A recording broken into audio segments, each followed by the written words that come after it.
I'd like to call a session, the regular session of the school board for September 3rd, 2020. Before we start with item 1.01, a prayer by Mr. Wiggins and a pledge by Mr. Cheatham, I'll turn it over to the superintendent for comments and prayer requests. Thank you, President Bamberg. Ask everybody to keep the family and friends and Dana Robbins, a para at Benton High School. She passed away August 19th after a brief battle with cancer. 3 children and a husband left behind, so please keep that family in your prayers as well as their friends. Also, those affected by Hurricane Laura down in South Louisiana and the devastation that they're having to deal with, keep those people in your thoughts and prayers, along with those affected by COVID-19, both directly and indirectly, in our nation as a whole. Thank you, President Bamberg. Thank you, Mr. Wiggins. Let us pray. Lord, thank you for another day of life, health, and strength. Please look on the persons mentioned by our superintendent. Bless the family of the ones who lost their loved ones. Bless all that were in harm's way during the hurricane. Bless the ones who are now laid up with COVID, and families may be interrupted in their regular lives. Bless us all. Thank you for an opportunity to say a prayer, to thank you for the wonderful school system we have, for all the employees, and protect our children and all that are involved in our system. Thank you for all that you do for us. Every day, every moment, every hour is precious. Thank you, God, for continuing to protect and stand by our system and keep us strong and keep us doing the right thing. May we say and do the right things tonight for the right reasons in our board meeting. It affects so many people. Bless us all, stand by and take care of us. In our son Jesus' name, amen. Amen. Amen. Thank you. Please join me in pledge. I pledge allegiance to the flag of the United States of America and to the republic for which it stands, one nation, under God, indivisible, with liberty and justice for all.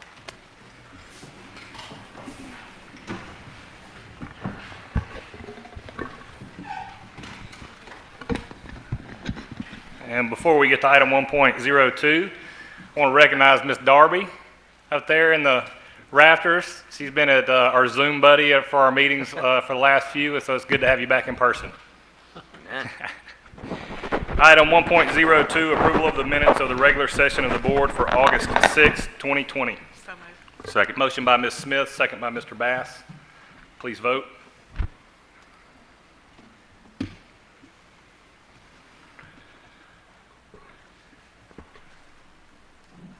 Motion's unanimous. Item 1.03, approval of the agenda for the regular session of the board for September 3rd, 2020. So moved. Motion by Ms. Brotherton, Second. second by Mr. Slack. Please vote.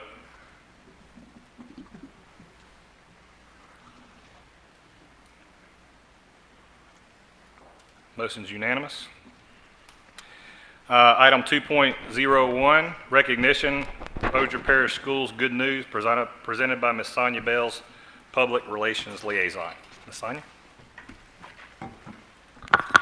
Good evening, President Bamberg, Superintendent Downey, to all of our school board members here this evening, and all of our audience members. We have had to pump the brakes, as you know, over the last few months on honoring some of our very deserving students and employees for their accomplishments, but now that we are starting to ease forward on the gas pedal once again, there were 3 standouts that we wanted to make sure to invite before all of you for recognition. And I first of all want to begin with Senior Master Sergeant Margot Miller. If you would please come forward.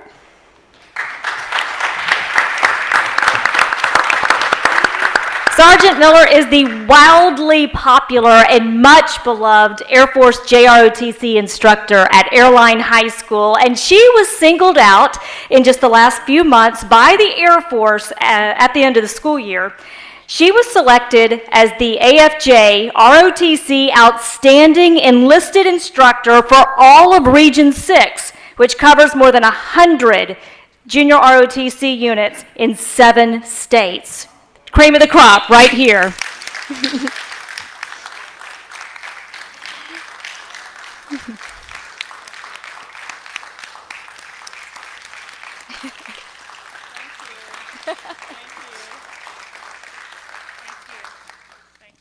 That is a huge honor. 7 states, over 100 units, and she's ours. In addition, 4 other Bossier Parish JROTC instructors were named 2019-20 Outstanding Instructors of the Year. They are Chief Master Sergeant Scott Parson from Airline, Colonel Kirk Kimmett, also from Airline, Chief Master Sergeant Leroy Brown from Houghton High School, and Colonel Tony Zuko, also from Houghton. So we want to extend our congratulations to them as well. And we also want to bestow an award on Sergeant Miller.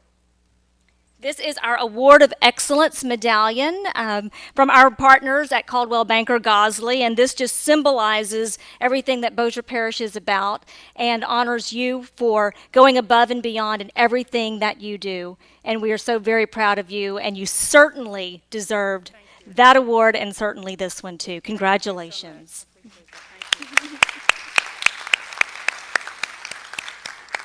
Another highlight for our parish as well as our state came when reigning Louisiana Elementary Principal of the Year, Lisa Burns, took it to the next level. Ms. Burns, would you please join me? Many of you know that Lisa Burns is a 23-year educator in Bossier Parish and principal at W.T. Lewis Elementary. And after winning the state competition for Principal of the Year, Mrs. Burns caught attention at the national level, and she was selected to represent the state of Louisiana as part of the 2020 class of National Distinguished Principals. This is a huge honor.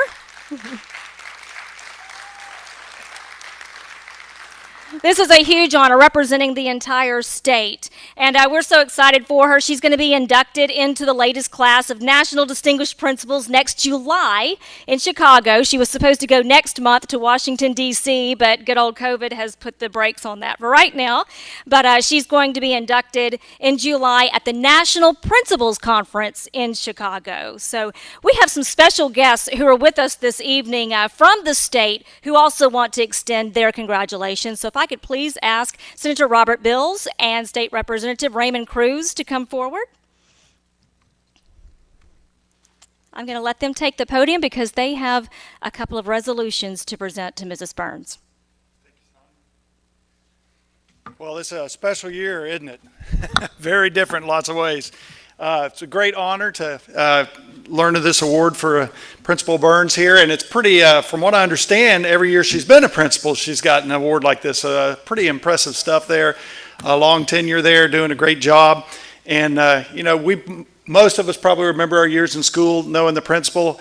Some, usually from either end of the scale. You see the principal too many times because you may be a problem in terms of conduct or talking, whatever, or because you're a great student. But I've talked to many students, W.T. Lewis, and everybody loves Miss Burns. So it's just a great thing to have her as a member of our community and represent the state. So the House of Representatives has a resolution here just honoring that. It pretty much repeats most of what Sonia told us here, so I won't belabor that. But we just want to congratulate her, all 105 representatives down there in the state of Louisiana in the House. We went ahead and authored a resolution for her. So thank you and congratulations on your great work, Lisa.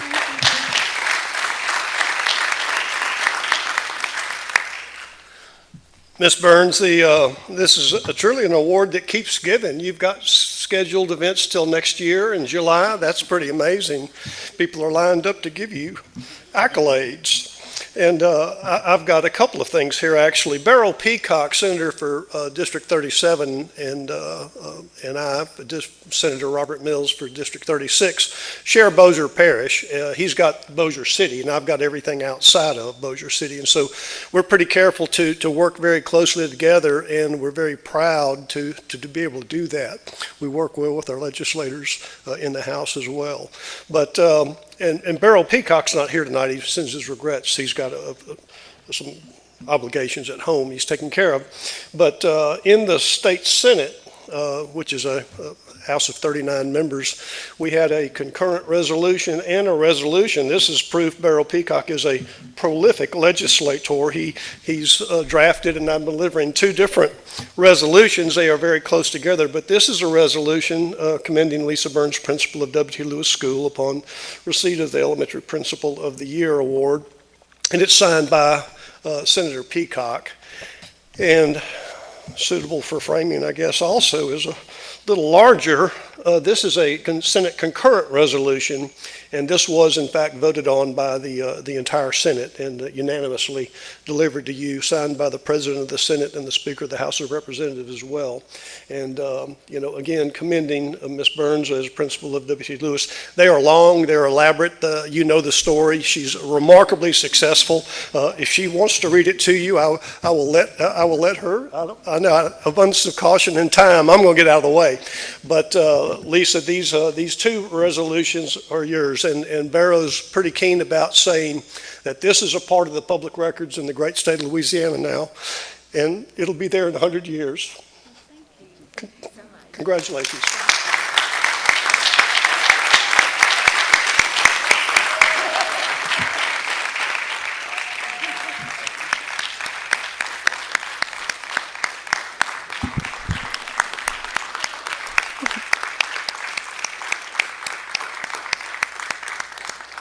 Well, in addition, Bossier Parish also wants to bestow the Award of Excellence on you.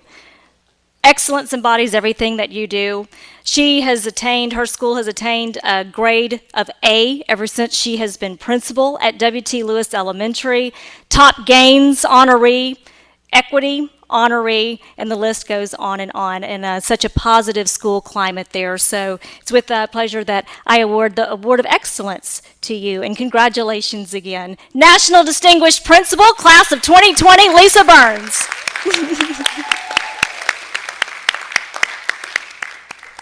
And I'm going to have you stay with me real quick, if you don't mind, because we are also honoring an outstanding student this evening who has done something that very few before him have done. Zach Cryer, will you please come forward?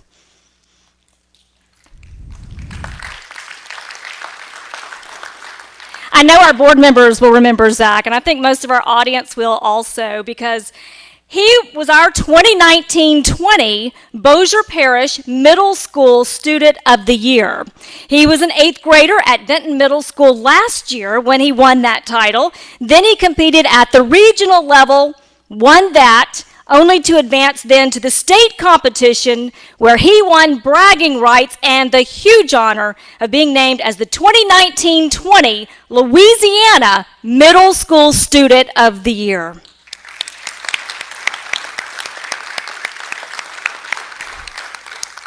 Now that's big, but making it even bigger is if you know the history, because I mentioned a little bit earlier that he has done something that very few before him have done, because this isn't his first rodeo. A few years back, we first met Zach when he was a 5th grader at Kingston Elementary, and that's when he won the Louisiana Elementary Student of the Year. So he is now a freshman at Benton High, no pressure, in 4 years. We're looking for the trifecta. But our Northwest Louisiana delegation also wants to mark this extraordinary achievement of Zach's, so I'm going to turn the podium back to them. Thanks again, Sonia. Zach, great year, a very memorable year for most people, I'd say. 2020 is, also represents perfect vision, so I guess you can have some credit for doing this in the correct year here. So Zach, you've probably heard, is an exceptional student, and you know what's interesting is once they get on this path of success, they seem to keep on going. So you can hear his history here. He's been achieving ever since the beginning. So you probably don't know, or you probably do know, he's a 4.0 student, got a 28 on his ACT in middle school. How many of y'all did that? Most of us didn't do it in high school, so pretty impressive. And he doesn't just rest on his laurels, a good academic performance. He's active with the Fellowship of Christian Athletes. He organized a drive for the Operation Christmas Child. Robotics team captain. I mean, it goes on. There's probably not everything on this list here. So a great young man. He really honors us by representing this area. So congratulations, Zach. And I know this is just the beginning of a long journey. So thank you for representing us well.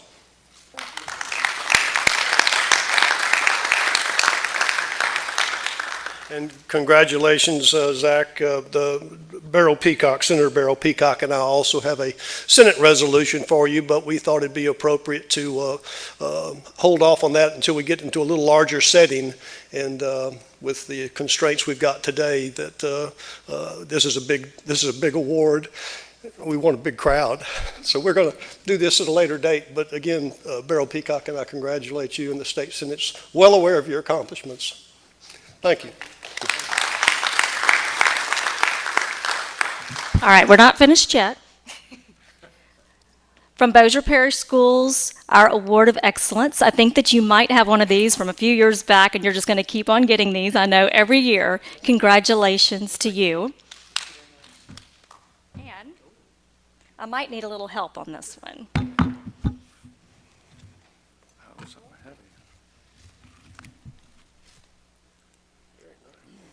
This is commemorating you from the state of Louisiana as the 2020 Louisiana Student of the Year, Zachary Cryer.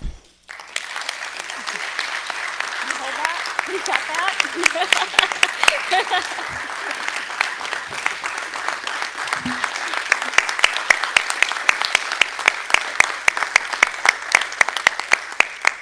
We could not be more proud, and we loaded you down here with goodies, so I'm going to let you put them back here. There you go. And do you want to introduce your parents, your family here this evening? Yes. If I take this off really quick. Sure can.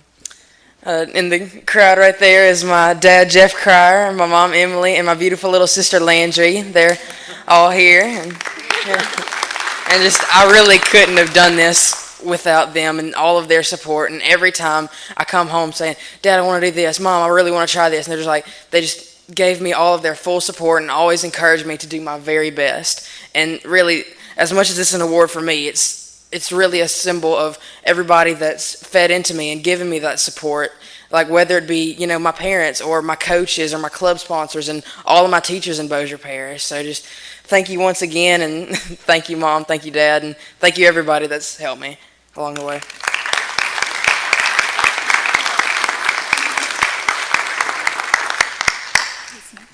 And now you know why he wows the judges every time.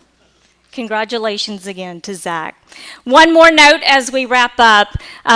We honored Louisiana Elementary Principal of the Year. Well, Kimmy Smith is now the Louisiana Elementary Principal of the Year finalist for 2020-2021. She was recognized last night during a virtual gala, and tomorrow night at 6 o'clock, they are going to announce on the Dream Teachers Facebook page the winner of the overall Louisiana Elementary Principal of the Year competition. So I'd like to invite everybody to attend the virtual gala. That means you do not have to get dressed up. You can be in your jammies, nobody knows. But just join them at 6 o'clock on Facebook. It's on the Dream Teachers Facebook page, and they're going to be honoring Miss Kimmy Smith, formerly the principal of Legacy Elementary, and now our pre-K through second grade elementary curriculum supervisor. And President Bamberg, that concludes my report. Thank you, Ms. Sonia. Thank you, Representative Cruz and Senator Mills, for coming and spending some time with us. And at this point, if you came for the good news, you're more than welcome to release yourself from this listening to the business part of the meeting. And thank you for coming.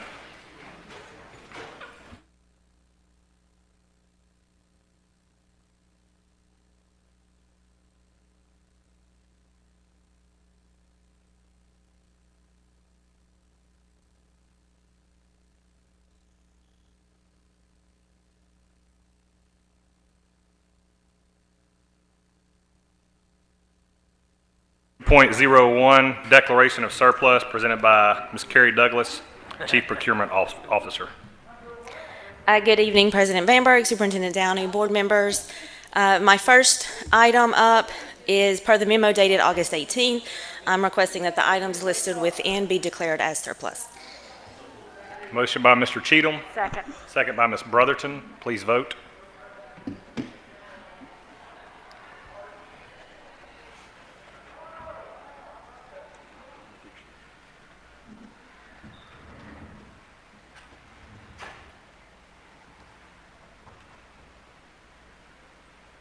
Motion carries. Item 3.02, permission to issue solicitations for technology supplies and equipment, presented by Ms. Kerry Douglas. To fulfill the needs for technology throughout the district, permission is requested to issue a solicitation to receive proposals to help meet these technology needs. Motion by Mr. Bachhaus, Second. second by Mr. Bullard. Please vote. Sorry, he barely beat you. Motion carries. Item 3.04, request public hearing for the 2021 budget, 2020-2021 budget presented by Nisha Bamford. All right. I thought we were going to come back to that later, but okay, we'll go ahead with the next one next. Item 3.03, authorization for the CPO to execute a cooperative purchasing agreement piggyback with St. John the Baptist School Board for bid number 2111 for the purchase of instructional materials and equipment. Sorry, Ms. Douglas, but you're up again. I'm requesting approval to enter into this cooperative agreement with St. John the Baptist Parish and their contract for instructional materials that they've awarded in this past July. This contract will be used for, is one avenue that we'll use for sourcing materials for curriculum such as special ed, PE, instructional, classroom manipulatives, that sort of thing. I have a question about that. It seems like we do this with St. John the Baptist every year. Is there some kind of correlation that they just get out there in front of things and get They this do this contract? every year. Okay. And I had anticipated doing our own, but COVID kind of took up a lot of time. So they do put out this contract every year, and they award it to a lot of our normal vendors that we deal with on a normal basis. So I've just been using it until... That name a couple of years now. This and- is the third year I've asked to use this contract, and it's Okay. only good for 1 year, so Okay, perfect. Entertain a motion. So moved. Motion by Ms. Brotherton, second by Mr. Bass. Please vote.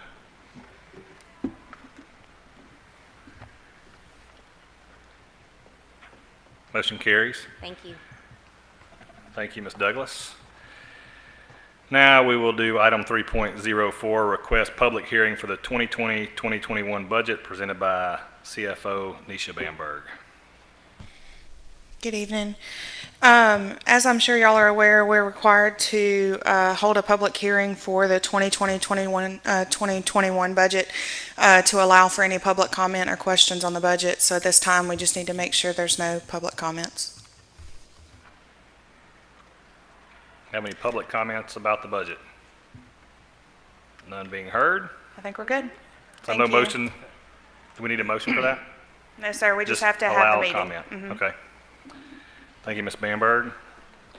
Item 3.05, adoption of resolution setting millages levy for the 2020 tax roll on all property subject to taxation by the Bossier Parish School Board, presented by CFO Ms. Bamberg. All right. For the 2020 year, it actually was a reassessment year for the tax assessor, so they did reassess the property.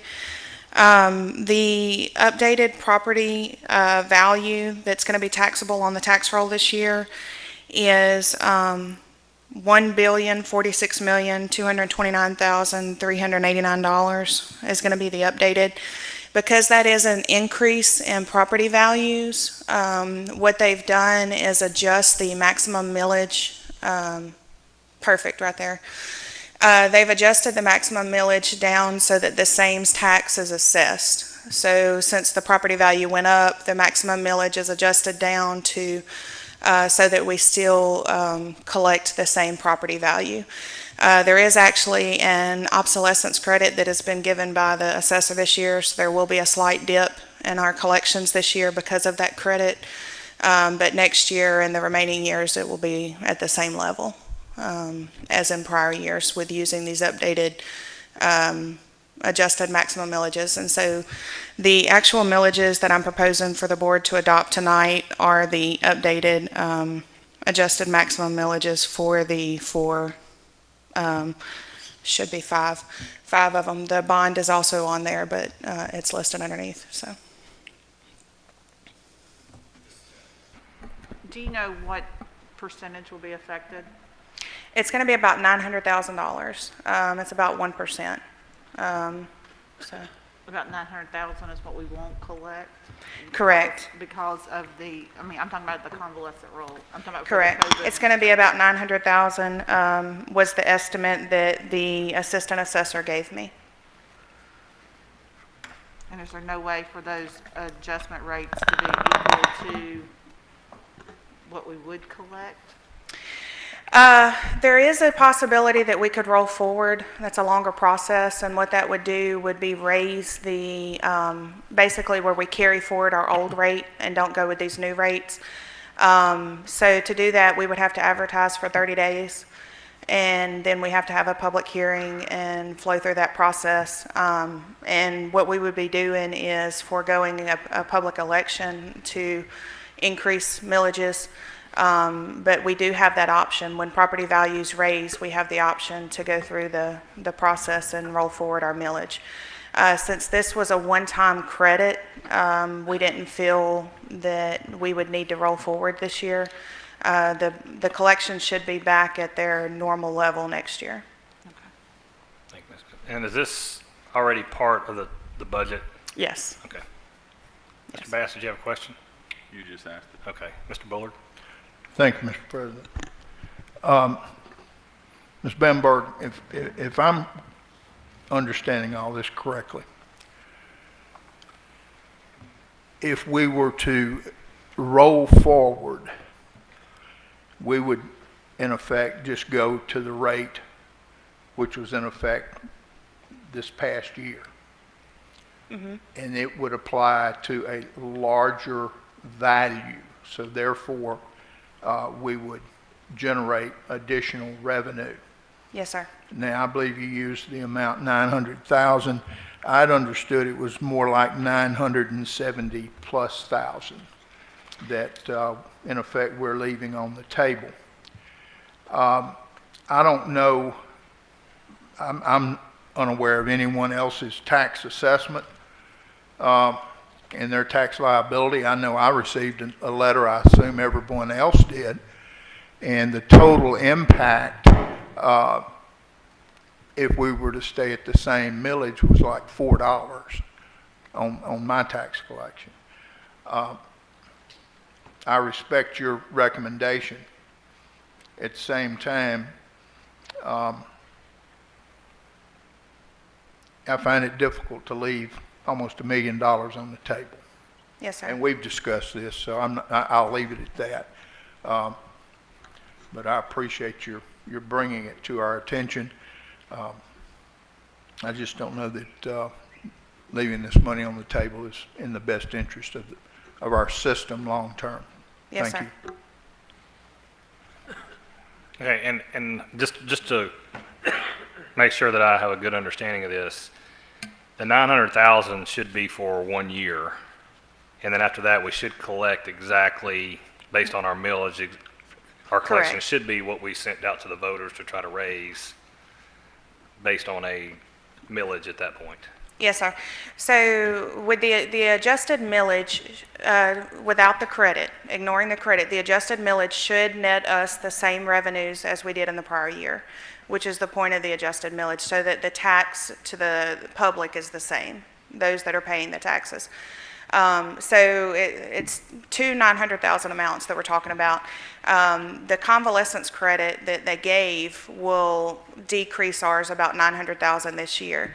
The 900,000 that Mr. Bullard's talking about is if the credit went away, we would be back where we were normally. But if we were to raise our millage to what it was the prior year, there's an additional 900,000 that we would have received, an additional 900,000, 970. Mr. Bullard is correct. It's 972,000 that would be taxed and collected for us if we were to roll forward the millages. Okay. Ms. Smith? And Mr. Bullard, I understand what you're saying, and I respect that, but with the school board being, having the largest percentage of the convalescent amount that the parish has decided to give us, I'll make the motion that we accept the adjusted rates. Second. Have a motion by Ms. Smith, a second by Mr. Cheatham. Any comment? Please vote.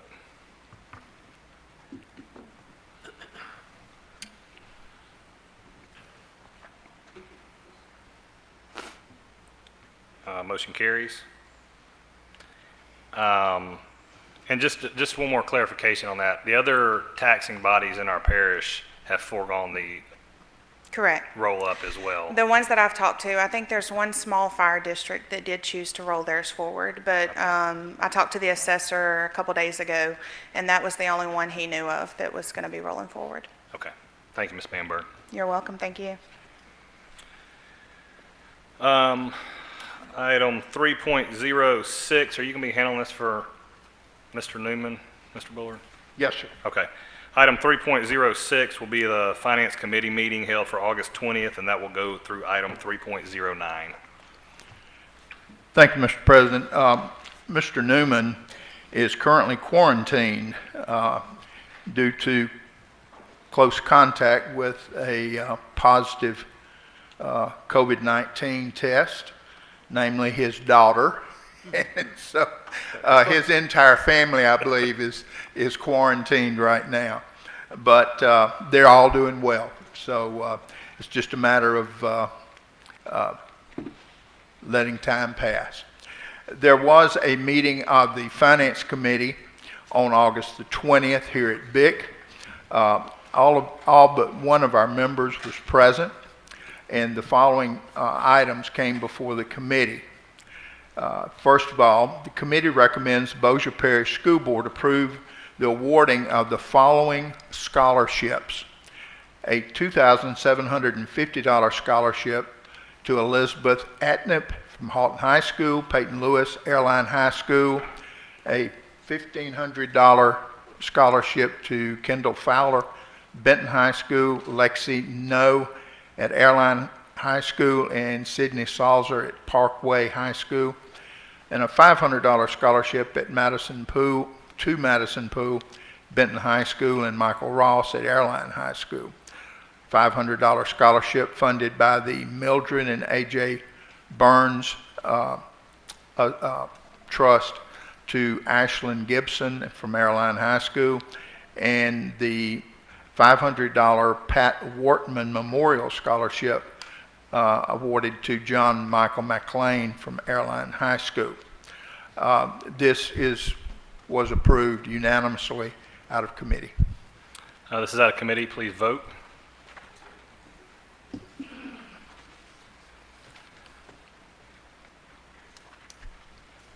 Motion is unanimous, and I'll add just a little comment here that during COVID, I think some of the raising money got a little bit tougher for our scholarship programs from some of the local businesses that weren't able to help us out like they have in the past for good reason because of what was going on in their businesses. But we came up about $1,200 short, and so I put out a call to the board members, and we raised the additional money to make sure that all these scholarships were funded. So I want to publicly thank all the board members for their participation in this scholarship program. Second item, the committee recommends the Bossier Parish School Board adopt the proposed budget for 2020-2021 as presented. And this, the vote was 8 yeas, 3 nays. Question. Ms. Bamberg, we have $2 million that is in the salary and insurance fund from when we refunded 2 months to the employees on the employer side. Yes, sir. Are we able to use that to fill the gap in this negative budget?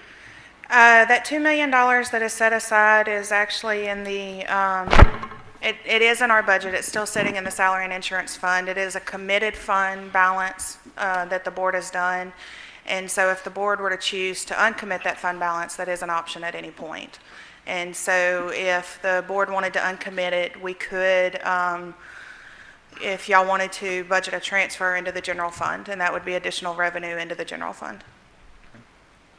In addition to that, the savings that are being discussed from the insurance committee meeting that we discussed, how much that would be in this fiscal year, are we also able to use that savings to make a transfer and to fill some of that $2.7 million gap? We could, if the board wanted to go ahead and budget those savings in for the group health insurance fund, as well as budget that transfer from the group health insurance into the general fund. I mean, those are changes we could make to the budget if that's what the board would like. If we did both of those changes, we no longer have a negative budget that we're looking at? Correct. Is that correct? Correct. The amount from both of those would remove the negative. Mr. Chairman, I'd like to make a motion, if I can, to approve the budget with two changes: to uncommit the $2 million committed fund balance in the salary and insurance fund to budget a transfer to the general fund. Second change would be to budget a transfer from the health insurance fund to the general fund equal to the estimated savings from the closed formulary in the EGWIP. Second. All right, so this Robert's Rule stuff, do we have to act on the first motion, or is this a motion that we act on first? We hadn't voted to 'Cause approve those. We haven't, so, It was out of committee, so. You have a recommendation out of committee that has to be addressed. Yeah. And then we'd have to amend the agenda to address those. Does the motion out of committee have to be voted on prior to, before you can amend it, or is it an amendment to the motion? It would be an amendment to the motion because it's to approve the suggestion of the committee, so you'd be amending. Okay, and the other suggestion. question is, the amendment is on future action. One of them we can take action on now, I guess, but one of them we haven't taken action on yet. So I'm just wondering about the order. Table it until after that. Move it in the agenda. Well, So see what we're trying to, okay, go ahead, Ms. Bamberg, you can tell him. I just want to make sure we get this correct. right, and that hasn't been, so,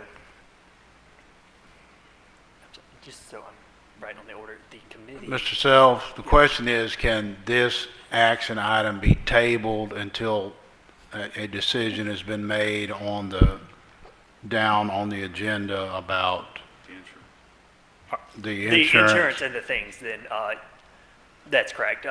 We should probably table it, address the insurance to see that those pass before we move on to address. Okay, so we would be able to, can we table this till the next meeting and get the revised budget? The budget under state law has to be approved by the 15th. And so if we want to completely table it, then we would need a special call meeting before the 15th because our next meeting's not until the 17th. If we would like to amend the budget and move it further down, I think y'all can do that until after the insurance, or as far as an amended budget, that would be coming back in November. We're planning to bring the amended budget back in November.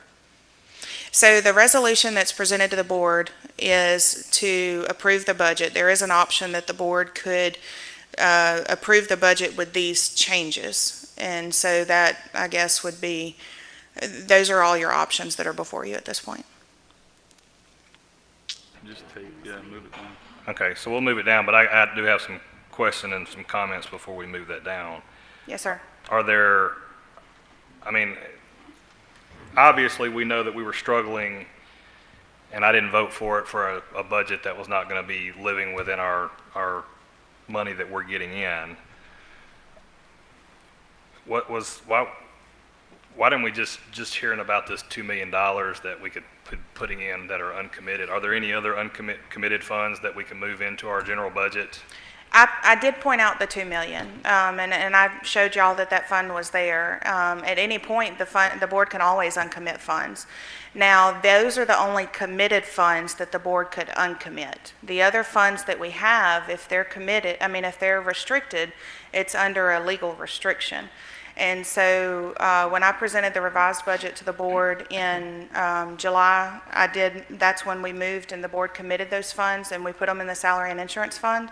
And I did make sure to point those out when we went through the budget this time so that y'all would know that those funds were still there. Now, I didn't mention that I could move them to the general fund because my understanding was the board wanted to keep those as a set aside in case we needed those for health insurance purposes. If the board no longer wants to set that aside, the board can uncommit it at any point. So, which leads me to the next question, do we need to have those set aside for future, would that, So the health insurance fund still, after paying the refund, we're still about 15 or 16% as of June. It's really going to depend on claims. We still have that amount there. If we realize potential savings, that does better for it as well. At any point, though, if that fund has large costs that come through, which it's at about 8 million, which is that 15 or 16% we're talking about, if large costs come through and we're to wipe the fund out, general fund would be the one that would have to pick it up if we don't have time to raise premiums and raise additional revenue. So there is always a risk there. Now, until July, the board did not have committed funds. That was something new that we put in place because we were doing a refund. We didn't want to take money away from general fund. Since we were doing the refund and it was unexpected, we went ahead and set that aside as a board commitment to keep that set aside for the health insurance fund. If y'all don't feel comfortable uncommitting that, then we can definitely leave it there. I would be in very much favor of uncommitting those dollars and revisiting if we get our insurance part to a low during middle of the year, then we would have to make adjustments and cuts to the budget at that point. So, Mr. Bass? Mr. Allman, can you share with us maybe just really quickly, I know Ms. Bamberg was discussing the claims and what could be accessed. Could you share with us very quickly how we are trending on our claims? Yes, and I pulled this together. I spoke to Ms. Bamberg and Mr. Bass this afternoon concerning, what the picture looked like, and the claims I had this afternoon were through July because the reports for August aren't out yet. That would be the full year. But right now, through July, it shows that the cost of the plan are only up 1.55%, okay? When we were in March, we were up over 10%.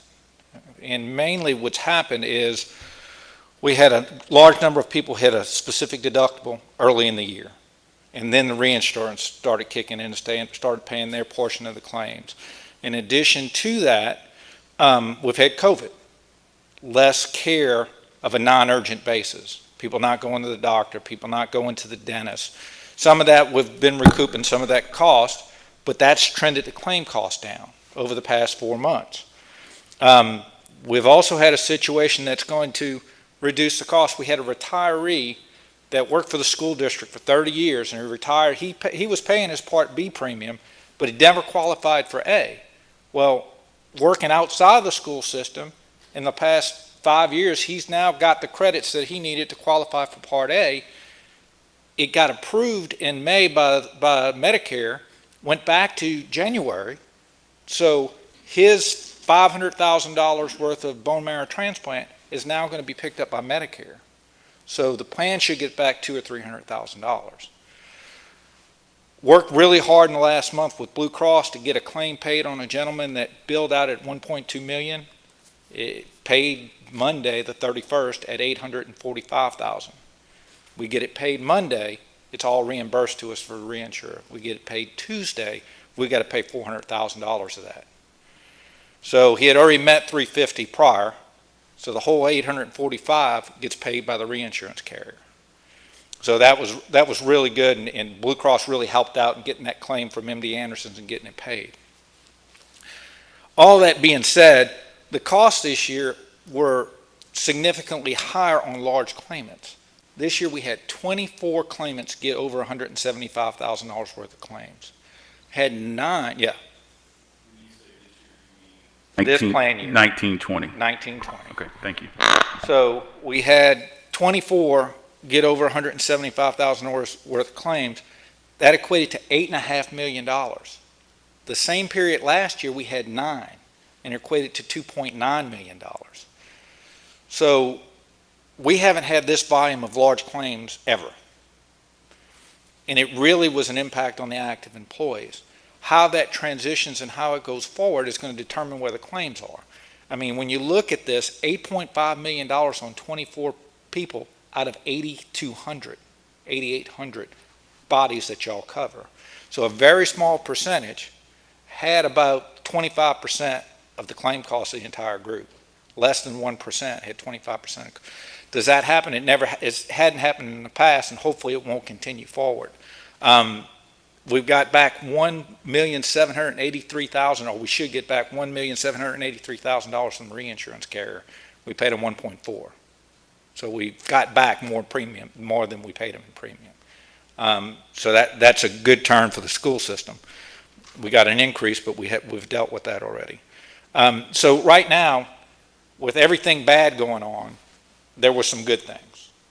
And we're back to about 1.5. I think we'll probably finish out the year once we get credits from Medicare and other things that I have to look for adjustments on. We're probably going to be somewhere between 1% and 2%. On what we're discussing, you feel comfortable with the claims levels and how they're trending for us to Well, what I'm going to tell forward? you is as a consultant, as an insurance person, I don't like to see surpluses diminish greatly, because there's always a day when it's a bad day. But apparently this year's been the badder year that it's been. So, you know, I'm always the guy that says, well, you sure you want to do that? And when we started talking about the refund earlier this year with Ms. Bamberg and Mr. Downey, I was like, you know, yeah, there's a surplus, but we're having a very bad year. But those other factors that kicked in and negated the bad year. So it looks like the funding is inadequate, provided we don't continue on the path we're on right now. I'm confused. I thought you said the path we're on right now was trending better. Oh, it's trending Oh, better, okay. Thank but you. I mean the large claimant path. Okay. You know, I mean, again, when you're talking 24 people and $8.5 million, if that goes away and the past history is the true, and we wind up with 5 people or 10 people over 175,000, that negates all the things. It puts it on a positive surplus going forward, even with the rates we're charging today. Okay. Does that make sense? Yes, sir. Thank you, sir. Ms. Bamberg, you feel comfortable that the funds are adequate? Jason's going to be able to speak better as far as the trends. The funds that were there as of June are 15 to 16%. The max we can have in there is 16.7. So as of June, there was still a good amount within that fund. Okay. Superintendent Downey. Can that money be moved back and forth as needed? It can. The board can choose to commit or uncommit funds at any point for any purpose. And so that's within the board's right. The board can commit funds within the general fund if there were funds you wanted to set aside. Whatever action is taken to commit, if it's just a motion, resolution, whatever, would be the same action needed to uncommit. But yes, sir. Mr. Buller, did you have a question? I'll pass on it at this time. I don't think it would be. All right, I'll ask one more. I know as more children are getting into school, are we still feel comfortable with the amount of MFP dollars that are going to flow in based on the number of students? At this time with the counts, I do. I feel comfortable with what I have budgeted. Okay. Mr. Bamberg, can we table this item until after the other items are voted on? Ms. Brotherton. Yeah. I guess I'm sitting here listening, and I trust your judgment, you and Jason's. It just bothers me that we're going to uncommit $2 million, that we committed it because we thought we needed to do that. And we're going to be at zero in that, right? If we move it over to general, we'll not have it committed. Am I wrong? We wouldn't have it committed, but we do still have the amount that's sitting in the health insurance fund as a whole. So in the past, there hasn't been a set aside. The refund, I can tell you, is unprecedented. Nobody's done refunds. It was very unprecedented to do it. But it's what we needed to do. And so with paying it, I think everyone was a lot more comfortable with having that, okay, well, what we're refunding us, let's just set it aside and make sure we don't need it. And so that was why it was set aside as a committed fund balance. And so if the board feels comfortable not having that set aside, we still have the full fund balance that's in the health insurance fund. But the $2 million that we refunded ourselves for 1920 would be back in general fund as general operations. Now, in a year from now, if the board decided they wanted to set that $2 million aside again, that's y'all's right as well, and we could set that money aside.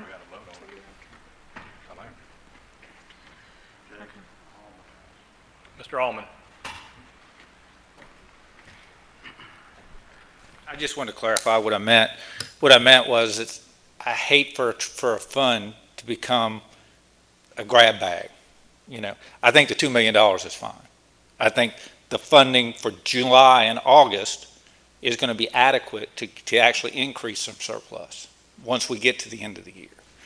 But I just don't want to get us on the slippery slope where they start looking at the surplus, the 16% or whatever, where somebody says, well, we need $3 million and that money's there. Let's stop contributing to the surplus. Let's stop putting the board's payment into the health fund, which y'all could do. And that becomes a place where we start spiraling. And it's hard to catch back. So yes, I think it's adequate.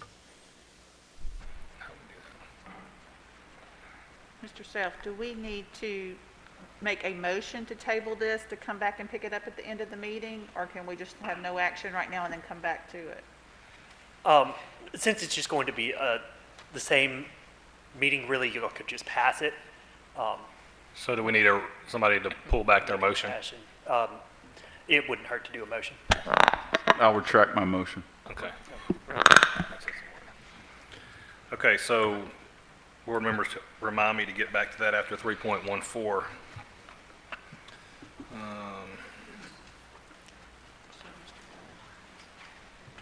Yeah, Mr. Bullard, I guess you're on item 3.09. I'm on the recommendation Right. to adopt the proposed budget. That's the one we're tabling. That came out of committee, and if you're not going to act on that, then there were some items for discussion only. For one thing, and I failed to point out, we did unanimously amend our agenda to allow us to consider action on the budget. Initially it was on the agenda for discussion only, but circumstances indicated we needed to go ahead and act. There was a discussion of potential future supplements or stipends, and it was noted we'll have a committee meeting prior to the November 5th regular meeting of the board. And that concludes my report. Thank you, Mr. Bullard. Thank you, sir. I'd now like to recognize Mr. Wiggins for a moment of personal privilege. Thank you, Mr. President. During these pandemic times, I wanted to make a few comments for the upcoming insurance committee. I was here for the insurance committee. I know what the recommendations are. But yet and still, I feel there's a couple of words that need to be said for our current employees as well as the retirees. I'll do it in the my previous job fashion. The actions regarding medical care being discussed tonight were not meant to alarm. But looking deep into the recommendations, we need to remember to do the doctor's oath for our people. First, do no harm. Saving money is an admirable thing when it can be safely done. But when it may result in harm to our employees or retirees, I'm not the one. When someone has underlying conditions and COVID-19 comes along, to provide less or amended medical care is not right. It's just plain wrong. The cost of this care should not be a factor. Let me make that very clear. Because we've been saving for this rainy day for more than 20 cotton-picking years. So please, let's as a board vote thumbs down on these changes and give our people support and trust. Because one day, the help being needed may just fall on us. Thank you, Mr. President. Thank you, Mr. Wiggins. Item 3.10, Report Insurance Committee from August 20th, 2020 by Chairperson Adam Bass, and that will cover us down to item 3.14. Thank you, Mr. President. On August 20th at 6:30, the Insurance Committee met here at the BIC. All committee members were present, including Mr. Bamberg, Ms. Smith, Mr. Bachhaus, Mr. Newman, Mr. Slack, and Mr. Wiggins. The committee, the actions that were taken and came out of committee The committee recommends the Bossier Parish School Board should not go forward with the Medicare Advantage plan. This vote passed unanimously out of committee. This is out of committee. Please vote. Okay, so vote yes is to say. Not means yes. So that's a Not nay. means To it does not move support a forward. no vote, To push support a yes. no vote, push yes. I don't want Chris Brown I'll to make sure what we're doing. I tried to say not as loud as I could. Gotcha. Motion carries, and that is a motion to not move forward with Medicare Advantage plan. Okay, just to clarify. The second item that came out of committee, the committee recommends the Bossier Parish School Board accept recommendation to approve closed formulary. This passed through committee unanimously. Closed formulary is out of committee. Is that when you ask comments? Yeah. Yep, Any comment. comments? I mean, from the. Oh, yeah, we have a comment. We have on 3.13, we have a comment. Are we Close. voting now? This is out of committee, please vote.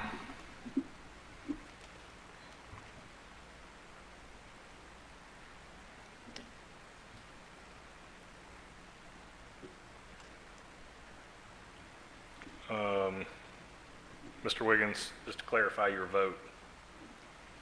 I may push, I won't vote no. Huh? Not sure if I voted, I never vote no, so I don't know I'm not sure what you vote. Okay, so let the record reflect a no vote by Mr. Wiggins. Thank you. Okay. Thank you. Motion carries. Okay. The third item out of the. Hang on, Mr. Bass, real quick.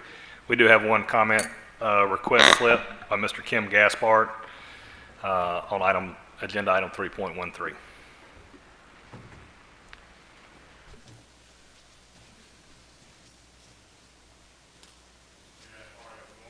Give you 3 minutes. Won't be there that long. I might have stretched it a little bit for you, but I just want to go through the motions. Everyone, good to see you again. I just wanted to bring up a few things with regard to the egg whip. I'm getting a sense after talking with a few people that the closed formulary is something really pretty good because we've got experience closing a formulary somewhat already. But we have no experience with the egg whip, okay? And we're starting to deal with Part D of Medicare with the egg whip. And I'm just going I'm pretty uneasy because now you're separating some folks out from the regular plan. In other words, we could all be in the closed formulary, or you're going to take Medicare and move it to another location, realizing that they're both Bossier Parish self-funded plans. That's the good part, because there's always an appeal. But I'm just worried about that separation of folks. I understand the savings that we could receive by following some of the guidelines from Part D, and that we would be agreeing to follow those, and that the way we draw up the plan allows us to get pretty close on this to the closed formulary with regard to coverages. The only other portion that I'm a little worried about are some of those tier levels. And some people are going to start paying perhaps on some drugs a lot more than they've been paying on a deductible. So I just want you to be aware of that where it may have been a $30 deductible before, now someone's going to get hit with $100 on a specialty drug that it's not been that way before. And if you have two people that have been retirees for 20 years and they're in their late 70s, let's say, and they're on an income right now, even with their Medicare subsidy, which is not a lot due to the way the laws are written, $100 a month on a drug could really hurt them. So that's what I want to bring up. As far as how good a plan it is, I can't say a whole lot negative about that, because I believe that Mr. Allman has really worked on that and planned it. So, but I do have those two worries about that tier, that high tier on some of those drugs. And I worry about the fact that we are separating a particular group of people away from the others. I do thank you very much. I don't envy your job, but I know what it means to try to balance a budget. And so I do appreciate the chance to speak. Mr. Allman, I think Mr. Gaspard asked some questions that are very good questions. Would you mind addressing those, please? You want to say the item number? Yeah, we're on item number 3 out of committee. The committee recommends the Bossier Parish School Board approve the employer group waiver plan. This did pass out of committee with a 4-1 vote. The lone dissenter was Mr. Dwayne Dean. Mr. Allman, do you care to answer Mr. Gaspard's concerns? Yeah. First thing is, when we look at where the savings are coming from through the AGWIP program, the AGWIP program is set up through a Medicare Part D program, and we have some requirements that we have to meet, yes. But we can structure the plan to where there is no donut hole, there is no gap in coverage, there is no difference in a copay the person would pay. When we looked at the cost savings associated with the plan, they did it AGWIP and they did it with RDS. And RDS is the retiree drug subsidy that we're getting today. So today, if we looked at how we structured the plan, there's $470 worth of prescription drug costs per retired member per month, okay?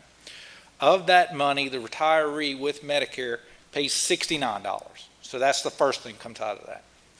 Then we go down a little further and we get the drug rebate, and it takes off $75. Then we get the retiree drug subsidy, and it takes off $55. So we get down to a $270 a month per member number at the end, using the current program. And remember, the current program we're doing today has a wide open formula. We've excluded some drugs, but the comparison that we have is going from the current plan to the AGWIP plan. It's not going from a closed formulary to the AGWIP plan. I think in the end that's going to be a closer dynamic, okay? So then when we go to the AGWIP plan, which is employer group waiver plan, it's just a Medicare Part D program that's set up self-funded. They take the same $470 a month per member per month drug cost, and they take out, instead of $69, they're taking out $60. Because if somebody gets to a catastrophic level, they can have a copay of $3, or they can have or 5% for generic, or $8 or 5% for a brand. So some people will have the effect of being able to buy a drug cheaper than what the copay is, even on a tier 4 drug. In addition to that, there are some drugs through Medicare that are required to be covered at $0. The member wouldn't pay a $10 copay. It'd be $0 in some instances. So they take out $60 instead of $69. So in their analysis, they're saying per member per month, the cost share is going to go down $9 out of 69 to 60. And then they look at it and they say, okay, discounts in the coverage gap. And now what discounts in the coverage gap are, the federal government requires these drug manufacturers, when somebody gets in the donut hole, and that's between $4,000 worth of drug spend and $6,350, the drug manufacturer has to sell that drug to the member for 25% on a brand name drug and 37% on a generic. We don't get that benefit under the plan today. So we spend 100% of what the drug charges for that drug, and in the end we try to get back some rebate back from the retiree drug subsidy. So that total $69 per member per month is what they equate that reduction in cost for that drug in that donut hole would mean to the plan. So we're getting that money from the drug manufacturers. In addition to that, there's federal reinsurance dollars that we would get. When somebody exceeds the drug spend of $6,350 on a calendar year, the federal government steps in and they pick up 80% of that cost of that drug. Well, the plan today is still paying 100% of the cost of the drug.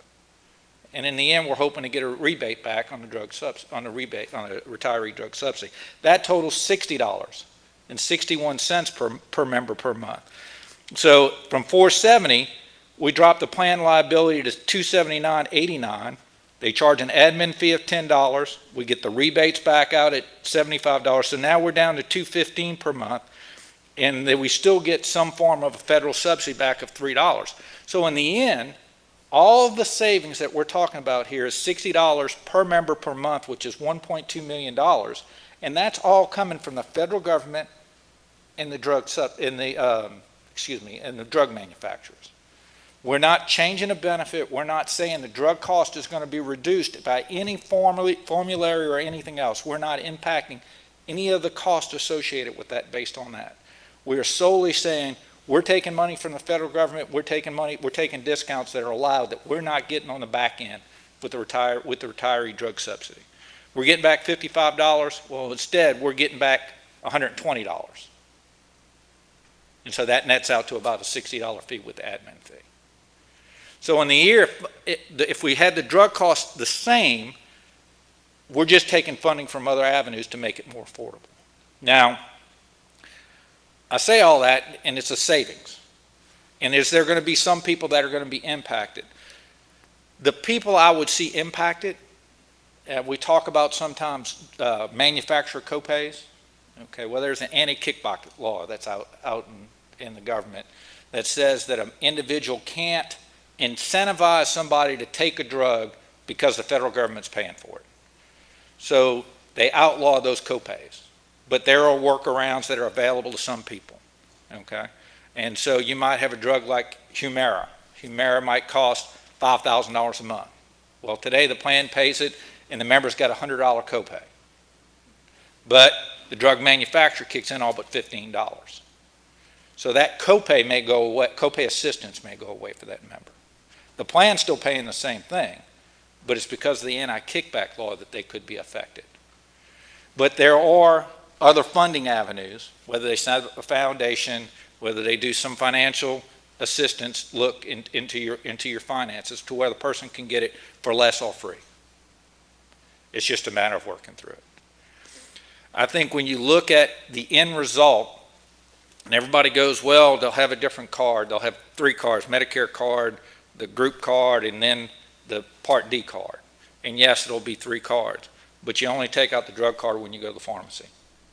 And once you give it to the pharmacy, it's loaded in their system, and you don't have that issue again. You give your doctor your Medicare card and your supplement card one time, and they ask you each year if they need to update it. And so it remains the same. It's not somebody carrying around a card and flipping it in and out of the pocket every day. I'm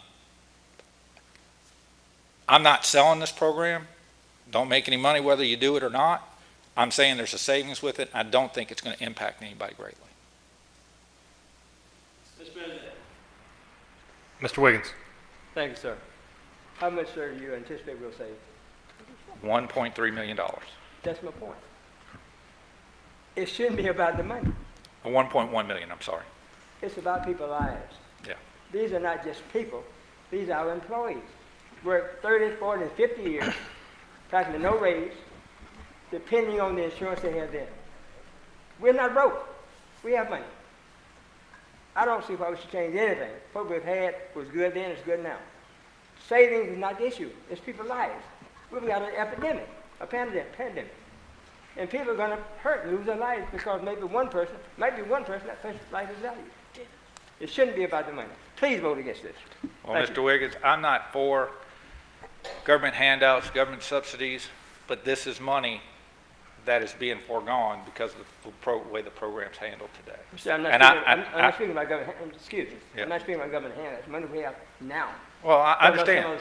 But I'm not against you. No, I'm talking about the idea. No, and I'm just talking about this today, that if we went through a Medicare Part D program, that cost would be assumed by the government and by these drug manufacturers. It's about savings. Yeah. It's about money. Lives are more important than money. That's my point. It's about using the programs that are available. Okay. Ms. Brotherton. Jason, explain this to me. Bossier Parish would hire a consultant or whatever to set this up, correct? Yes, ma'am. So that's a one-time fee? One-time That's what I've been fee. told? Okay, so he would, or she would set this all up for us. But all of it would be under Bossier Parish. We would not be, it's still our program What this program would be, it would be set up, a Medicare Part D program specifically for the retirees of Bossier Parish School Board. Nobody else can buy it. They'll have to abide by the Medicare laws. They'll have to be open enrollment, but we're moving the whole class of people, so it wouldn't be, some people in, some people out. But it would be the whole class of people with Medicare A and B, or A only or B only, and would move it to it. And again, the only reason to do it is to capture the funds from the government and from the drug manufacturers. And unfortunately, those copay assistance things, there's nothing I can do to change that or overrule that.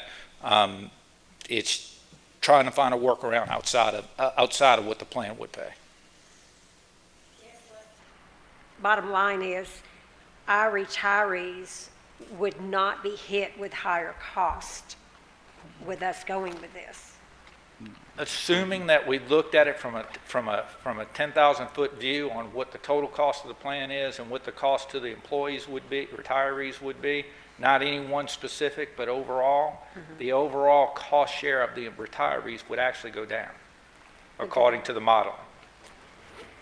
Okay. Mr. Bachhaus. Thank you, Ms. Brotherson. Jason, when you spoke the first time, you said the donut hole would go away. And then the second time you said as long as it was between 4,000 and 67, we go into the donut hole and get rebates from the manufacturers. So the donut hole to the individual goes away because the plan's going to cover that gap. But the federal government still requires that when that drug spend hits those points. Okay? When it gets to 4,020, the drug manufacturer can't charge the member any more than 25% for a brand or 37% for generic until they get to 6,350. And when they get to 6,350, then the federal government kicks in 80% of the cost of the drugs for all the drugs above 6,350. And again, when you look at some of these drugs, some people can be taking $100,000, $200,000 a year worth of drugs, where the federal government's picking up 80% of that cost over 6,350. So on some people, it's going to be a substantial savings. Is there a deadline on this program? I mean, well, we got to act now or never? In order to get it done by 1/1, we'd have to act now. I mean,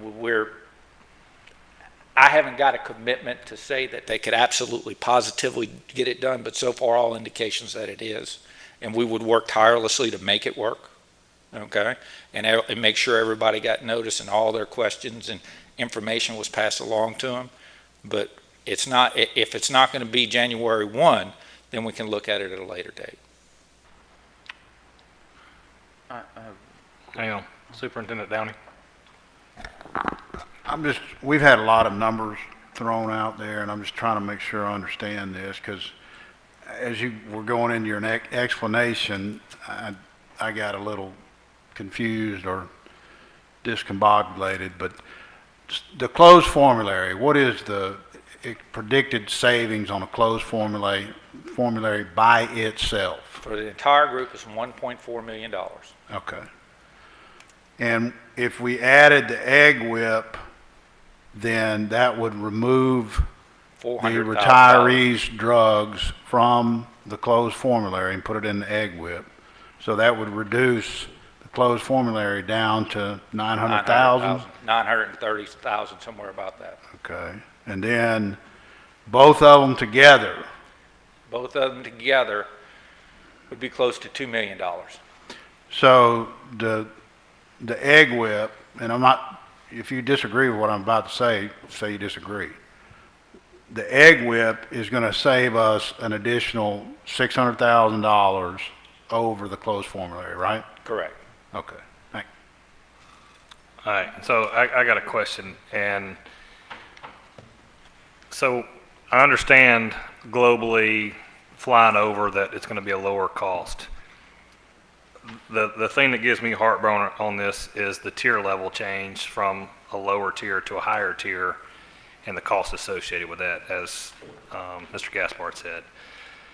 Talk me through how do the approval to get a tier change back to what they were paying, and how, I mean, the chances of that getting approved, and what are our losses and savings if we just said, everybody, you're going to stay at the same tier. I don't even know if we can do that or not. But well, we can work through some things, and okay, we can get some exceptions and changes. There is a tier exception program, and under the tier exception program, if somebody has tried a drug or two drugs, I don't know exactly what the parameters are, but have tried some number of drugs on the lower tier and they have failed, they can take the higher drug tier at the lower drug copay. So the member would take the higher tier drug. If it was a $70 drug, they would pay $30 if they went through the tier exception program and it proved that the other two drugs or the other drug was not treating their condition, failed. So if they go back in their medical records and they see that they've tried these other two drugs, they don't have to go back and say, Correct.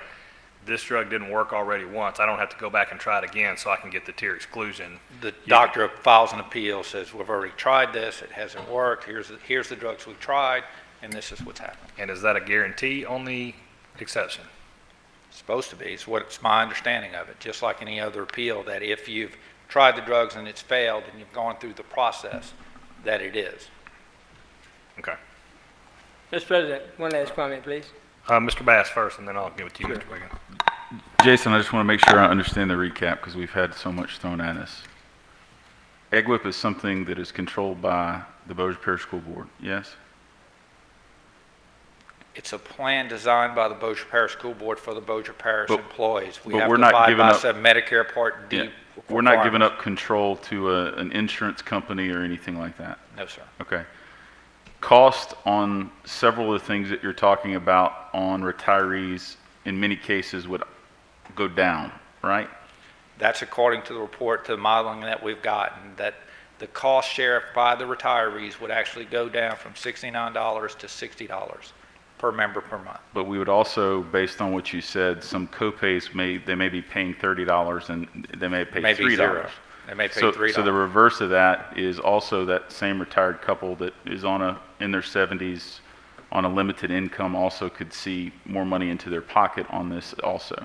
Good, yes. And the exception process is much like if we compared it to the closed formulary, if they have tried the other drugs, didn't work for them, they're not out any more money with the exception process that is not controlled by an insurance company.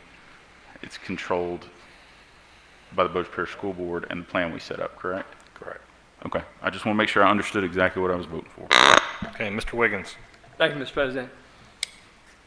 The word from God's word is, what will a man give for his soul? It's $600,000 of savings when we've got a bunch of money available. Is it worth a person's life or lives or undue hardship on people who have given their life to us? It's not. Please don't vote this up. Vote it down, please. Thank you. All right, I don't mean to steal a bunch of time, but I do have one more question because we spoke about it at an earlier meeting. We also have the ability to structure this however we want to. Yes. So we don't have to have a $100 copay anywhere part of this plan. No, sir. We could use a 10, a 30, and a 50, and that could be the three tiers. And We just absorb some of the costs. our retirees would know that I'm never going to go in and get over a $50 copay. I mean, if you look at some of these Medicare Part D programs that are on the market, you can have a 25% cost share to the member or 35% cost share to the member. So, I mean, some of those costs can be extreme for somebody on a limited income.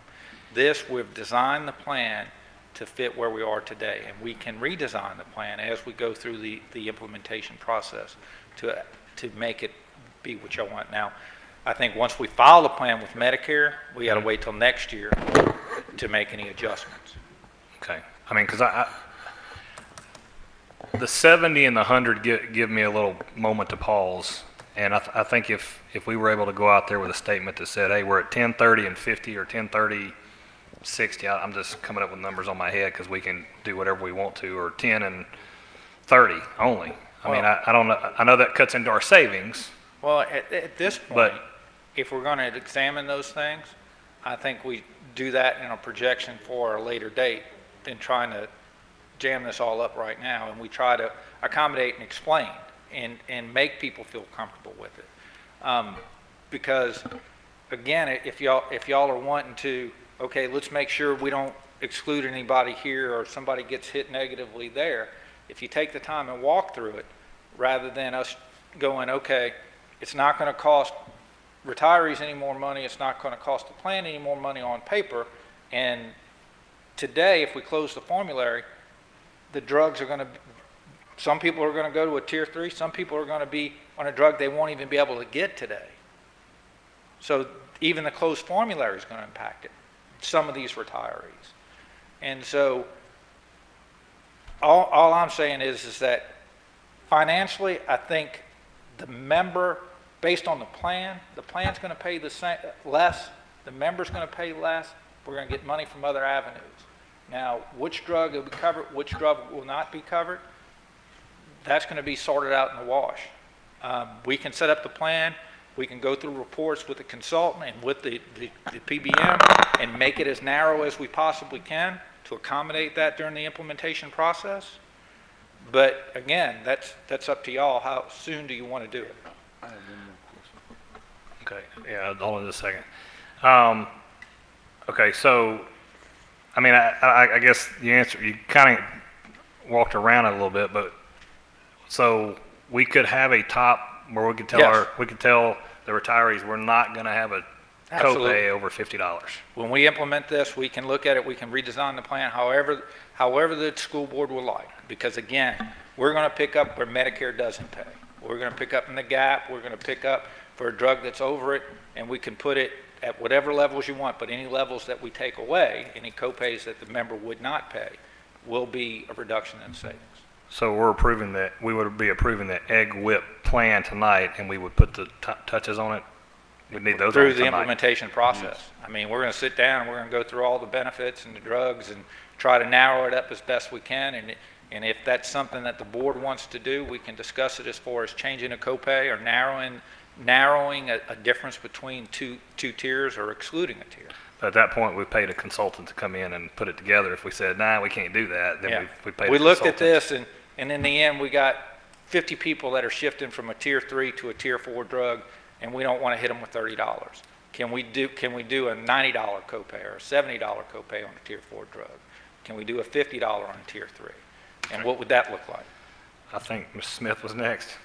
I was just going to ask if we do this for 2 years, we can, and we're not happy with whatever. I mean, if we're making all the adjustments, I don't know why we wouldn't be after y'all started that line of questioning, but we can change back and do just the closed formulary or whatever Yeah. at that point in time. Okay. All right. Thank Mr. Bass? My question is, you've said you're not selling us something, you're not making a commission or any money off of this. No, sir. So to Mr. Wiggins' point, in your professional opinion, you don't have money involved in this. Are we doing what's right for both those retirees and the taxpayers of the school board of Bossier Parish? Financially, not doing any harm to the retirees according to the numbers on paper. Okay. The difference on the formulary is going to be a difference even if we go to a closed formulary. The savings that the school board gets, they're not getting from the member, they're getting from the federal government, and they're getting from the drug manufacturers. Okay. So in the end, it's a benefit to the board. The retirees should not be impacted any negatively on the cost of the plan. Overall, they should pay a lower cost in the end. And so we are not threatening their health, correct? Everything I've looked at, we'll be working directly in trying to just accommodate or acquire monies that were not available to us today. Okay. So we're not standing on the retirees' backs. We're actually helping from a cost-saving perspective to them and us. We're managing the cost with things that are available to us that we're not Okay. using today. But again, we are not affecting the health of those retirees. That's my understanding. Thank you. Mr. Backhouse? If I'm told my drug, I can't get my particular drug, who do I appeal to? You said you. It'll be Express Scripts, just like you would today. Same person we would appeal to on the closed formulary, right? It'd be the same group, the Same same group. prescription drug card vendor, but it wouldn't be necessarily the same The person. same person we appeal to without the closed formulary too. Correct. Okay. Ms. Brotherson? Have we found someone to set this up? Yes, We do have someone in the wings waiting? yes. Okay. I guess I think all of us here are just trying to be so careful that we do not do anything to upset or to hurt financially our retirees. We want to save the system money and we want to help them too. And I think that's why we're all kind of, scared. And I've conveyed that to the consultant. And I've said, my main focus is that we get this done, we get it implemented, and we make sure we don't leave anybody in a hole. And they of course, they're waiting for a payment to get a job, but they've assured me they would do everything in their power to make it work. Ms. Darby, sorry, I couldn't see you up there. Forgot you're up there.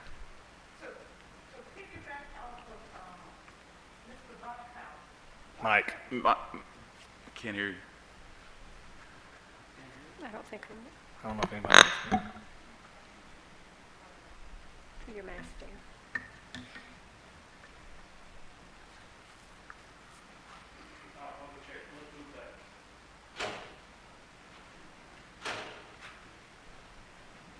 Mr. Brother, what you said, which one is no? B? Mr. Brother. Pull your just mask talk- down. B? Just talk like. B is no. Pull her mask down, maybe that'll help. Thank you. Probably don't want to. I know it wasn't no.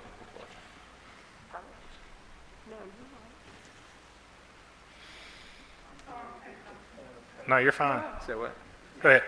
Yeah, right. You're right. Yes, ma'am. What is the timeline on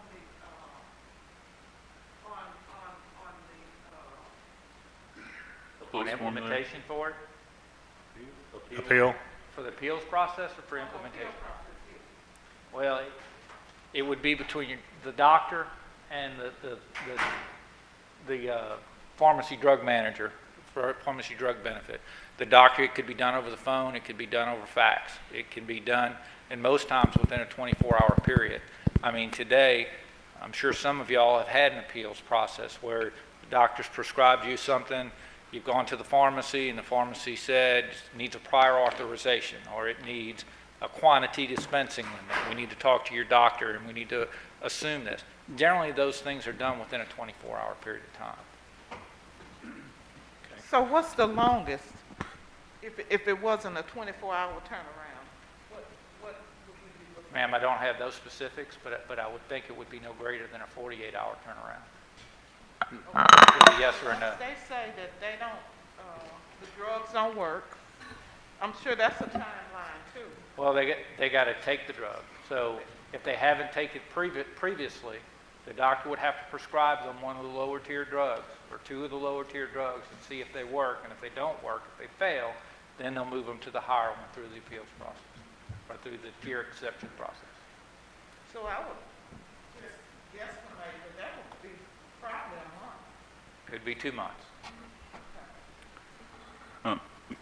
Mr. Allman, would that be the same as it is now and with the closed formulary? Since I'm assuming it would be the same PBM and the same process. And again, we're not talking about a drug that would be excluded. We're talking about a drug that's just on a higher tier. Right. So again, the closed formulary, what we're on now, the timelines, same PBM, the timelines are going to be what they are regardless of the choice that is made. It's the same PBM. It's the same with each. So any changes would not change that timeline or how that would work? Should not. Okay. One more. Just one. Maybe two.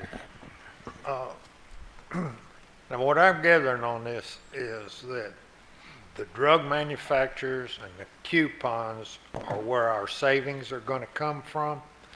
I've talked to 2 doctors and 1 pharmacist, and all 3 were negative for So the program. The savings would come from the drug manufacturers when somebody got in that coverage gap on a typical Medicare Part D plan between $4,020 and $6,350.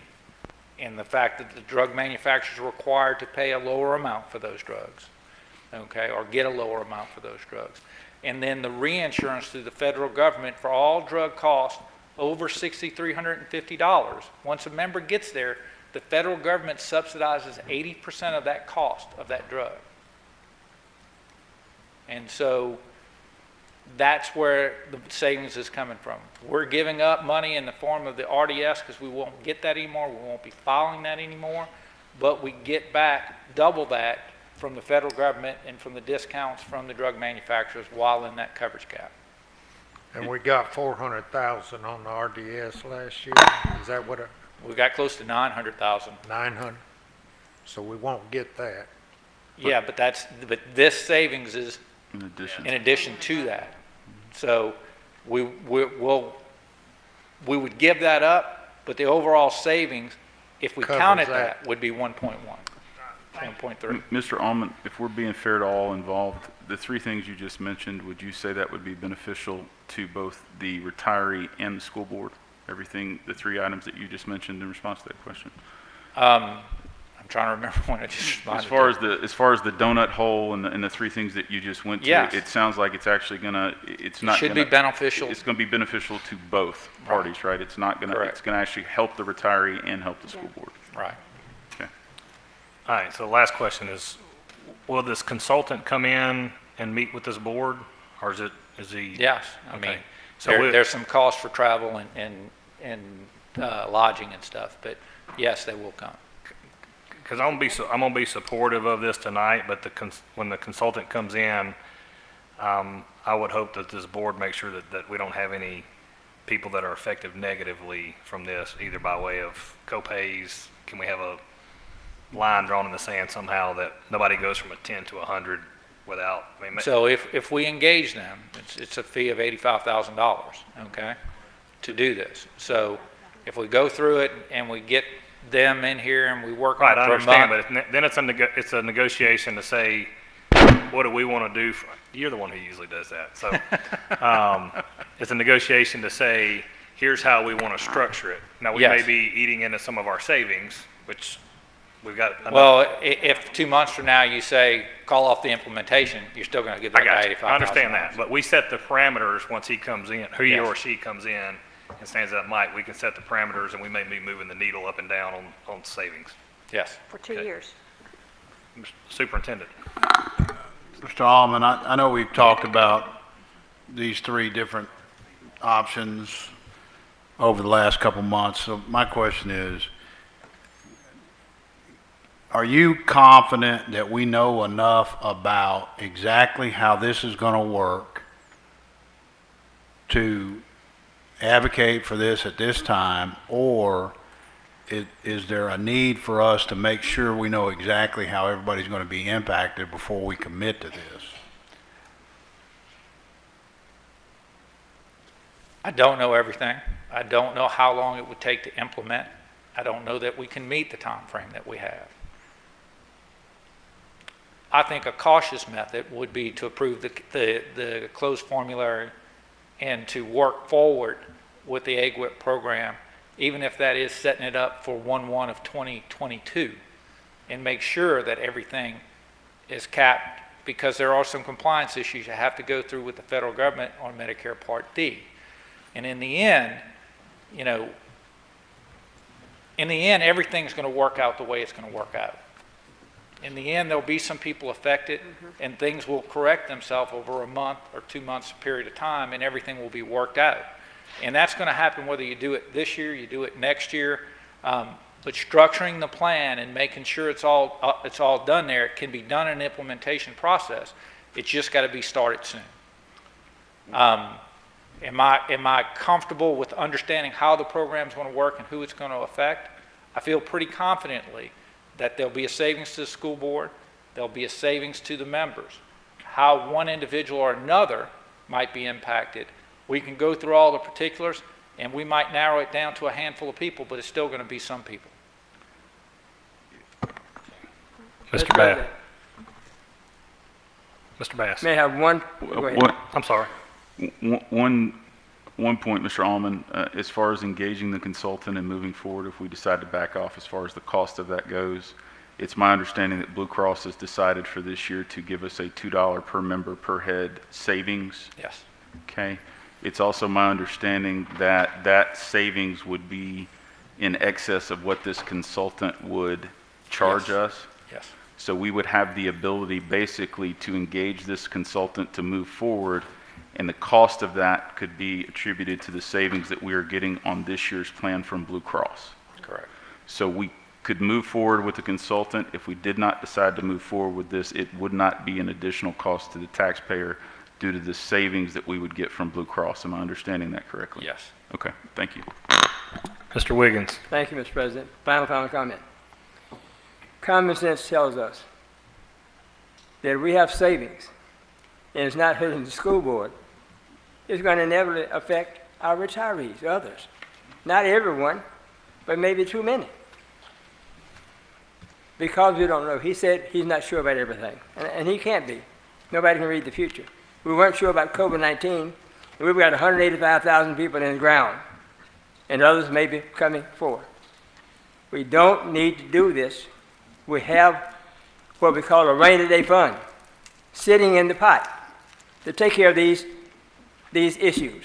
We don't need to do this. We need to take nothing from our retirees, not a dime. What has been working, they're satisfied with it, leave it. Leave it alone. We don't have to do this. Final comment, Mr. President. Thank you. Mr. Cheatham.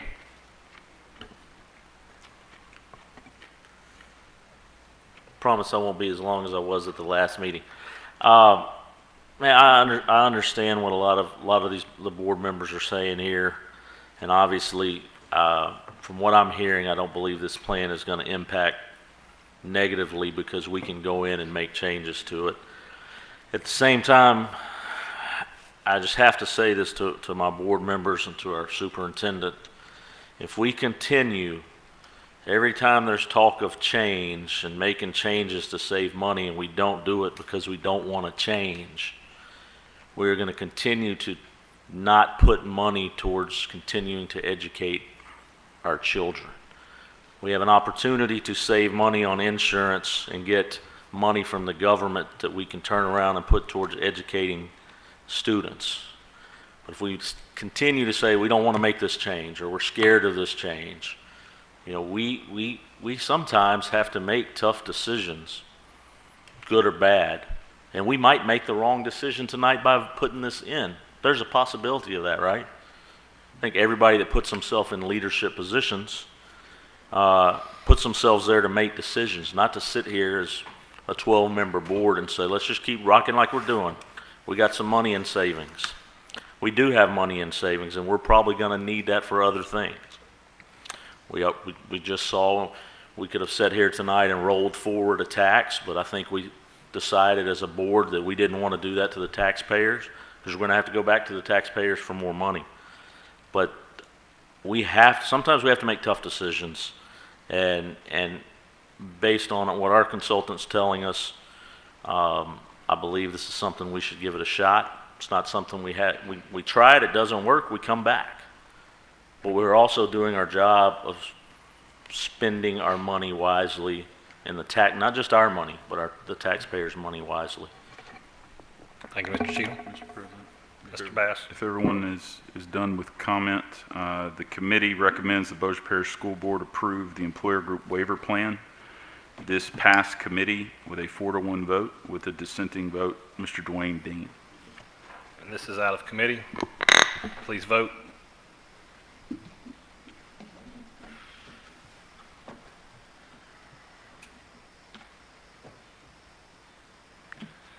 Vote is that 7-3? 7-3. In favor. Motion carries.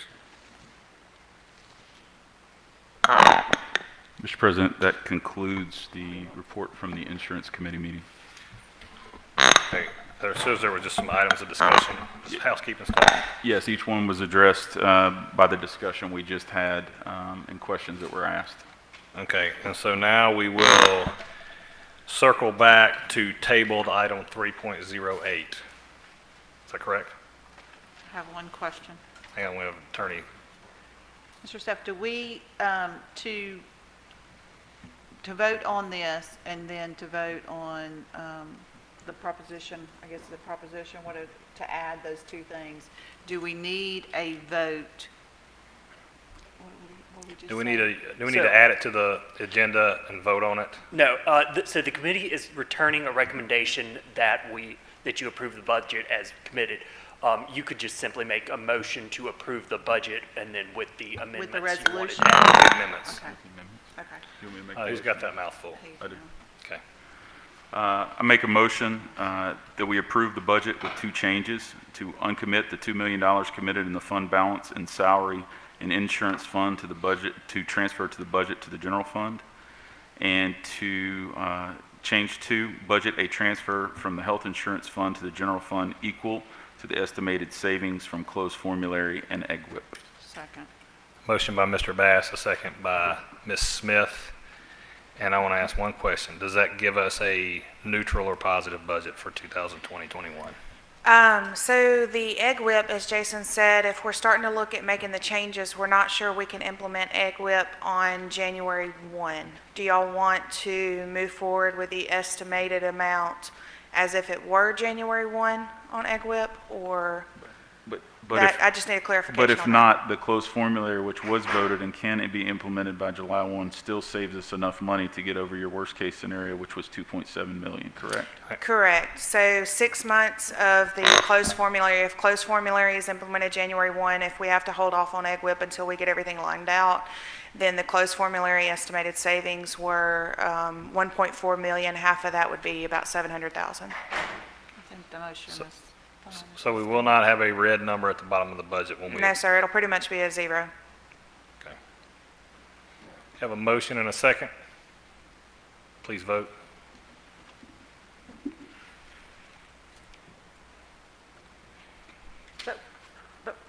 Hello. Ms. Darby? Oh, she gone? Okay. I just want to clip, we can still meet in November to revise this budget if we want to. Is that correct? Absolutely. We're planning to come back in November. Okay. I meant November. Thank Okay, you. so I hope you're alluding to, we need to put something in there for the teachers. Well, if that's possible, we need to look at that, yes. I just would Mr. like- Bass?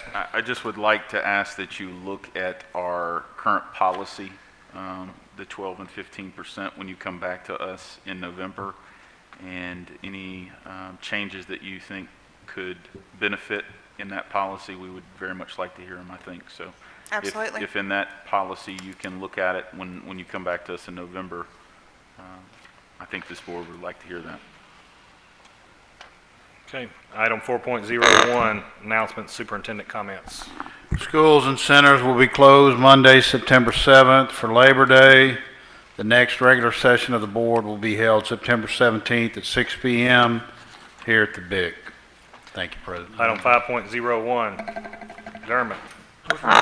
Motion to adjourn by Mr. Slack, second by Mr. Bullard. Please vote.